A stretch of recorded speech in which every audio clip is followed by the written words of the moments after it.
15 رجب کو کنڈے کی نیاز ہے۔ آج 13 رجب ہے اور آج جو ہے حضرت مولا علی کرم اللہ وجہ الکریم کی پیدائش کا دن ہے۔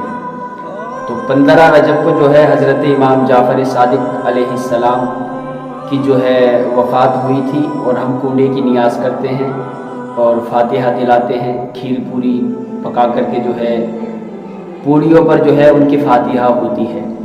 تو یہ محبت کا اظہار ہوتا ہے، حالانکہ وہ کھیر پوڑی ان کو پہنچتی نہیں ہے، مطلب وہ ثواب پہنچتا ہے، ہم اپنے لیے دعا کرتے ہیں ان کا وسیلہ لے کر کے، ان کا نام لیتے ہیں، ان کو یاد کرتے ہیں۔ یہ بتاؤ جب ہم کس کو یاد کریں؟ ہم نبی کے اولاد کو یاد نہیں کریں گے تو کس کو یاد کریں گے؟ ہم امام حسین کے پوتے کو یاد نہیں کریں گے تو کس کو یاد کریں گے؟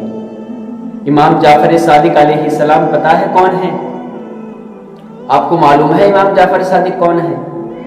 امام جعفر صادق وہ ہیں جو بہلول دانا اللہ کا ولی جو جنت بیچا کرتا تھا، وہ امام جعفر صادق کی جوتیاں سیدھی کرتا ہے۔ امام اعظم ابو حنیفہ جن کے ہم پیروکار ہیں، جن کے ہم مسلک میں ہیں، وہ حضرت امام جعفر صادق رضی اللہ تعالیٰ عنہ کی جوتیاں سیدھی کرتے ہیں۔ وہ مرتبہ ہے امام جعفر صادق کا۔ اور امام جعفر صادق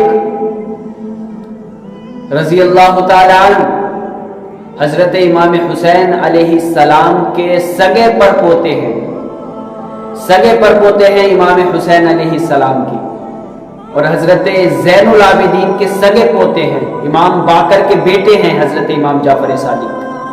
اور امام جعفر صادق کی شان کیا ہے میں آپ کو بتاؤں؟ امام جعفر صادق رضی اللہ تعالیٰ عنہ کا ایک پڑوسی تھا، اس نے کہا حضور میں اپنا گھر بیچنا چاہتا ہوں۔ میں نے سوچا کہ آپ میرے پڑوسی ہیں تو میں نے کہا کہ میں آپ سے پوچھ لوں، میں اپنا گھر بیچنا چاہتا ہوں۔ اس پڑوسی نے کہا کہ حضور اتنی قیمت ہے میرے گھر کی۔ امام جعفر صادق نے کہا کہ بھائی قیمت تو میرے پاس ہے نہیں، میں نبی کا نواسہ ہوں، امام حسین کا بیٹا ہوں، امام حسین کا پوتا ہوں، میں ایسا کرتا ہوں میں تیرا گھر لے لیتا ہوں اور بدلے میں تجھے جنت میں ایک گھر دے دیتا ہوں۔ سبحان اللہ، یہ امام جعفر صادق کی شان ہے، کوئی قصہ کہانی نہیں ہے۔ ہاں، امام اعظم سے بڑا مرتبہ۔ یہ بتاؤ جو جوتیاں سیدھی امام اعظم ابو حنیفہ جن کی جوتیاں سیدھی کرتے ہوں، بہلول دانا جن کی جوتیاں سیدھی کرتا ہو، اس امام جعفر صادق کی شان کا عالم کیا ہو؟ امام جعفر صادق کے پڑوسی نے کہا حضور میں گھر بیچنا چاہتا ہوں۔ امام جعفر صادق نے کہا کہ ہمیں بیچ دو۔ امام جعفر صادق نے وہ گھر لے لیا، اور لینے کے بعد کہا کہ بھئی آپ مجھے کیا دیں گے؟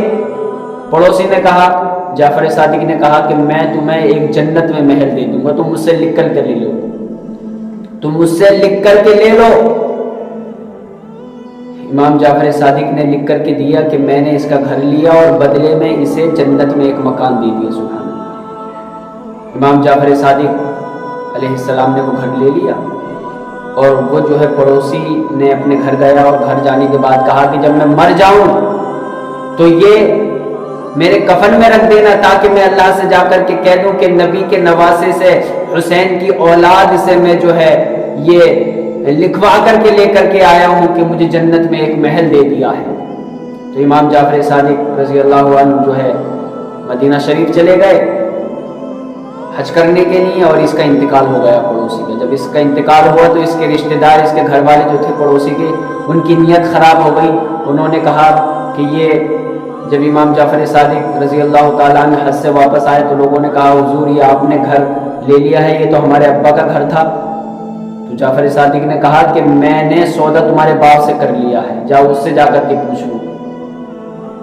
ان کے بیٹوں نے کہا، رشتہ داروں نے کہا حضور وہ تو مر گیا ہے، اس سے جا کر کے کیسے پوچھیں؟ کہا یہ میں، جعفر صادق نے کہا کہ یہ مکان میرا ہے، میں اس کا مالک بن گیا ہوں۔ وہ لوگوں نے کہا کہ آپ نے دیا کیا تھا؟ تو جعفر صادق نے کہا کہ میں نے اسے جنت میں ایک محل دیا تھا۔ تو وہ کہنے لگے حضور ایسا تھوڑی ہوتا ہے کہ آپ جنت میں محل دے دیا، آپ نے جنت میں محل دے دیا، دولت دی نہیں۔ تو امام جعفر صادق نے فرمایا اچھا جاؤ اسی سے جا کر کے پوچھ لو اپنے باپ سے۔ تو رشتہ داروں نے، بیٹوں نے کہا کہ حضور وہ تو مر چکا ہے۔ امام جعفر صادق علیہ السلام نے کہا جاؤ تو صحیح، جاؤ تو صحیح۔ وہ قبر پہ جاتے ہیں اور جیسے ہی قبر پہ جاتے ہیں تو کیا دیکھتے ہیں؟ جس تختی پر امام جعفر صادق علیہ السلام کی تحریر تھی کہ میں نے اسے جنت میں ایک مکان دے دیا ہے، اس کی دوسری طرف اس کی تحریر تھی اور لکھا ہوا تھا کہ امام جعفر صادق نے اپنا وعدہ پورا کر دیا ہے، اس کے وعدے کے مطابق مجھے جنت میں ایک محل مل گیا ہے۔ سبحان اللہ۔ جس کو کاندھوں پر آقا کھلاتے رہے اس حسین ابن حیدر بلاک ہو سلام۔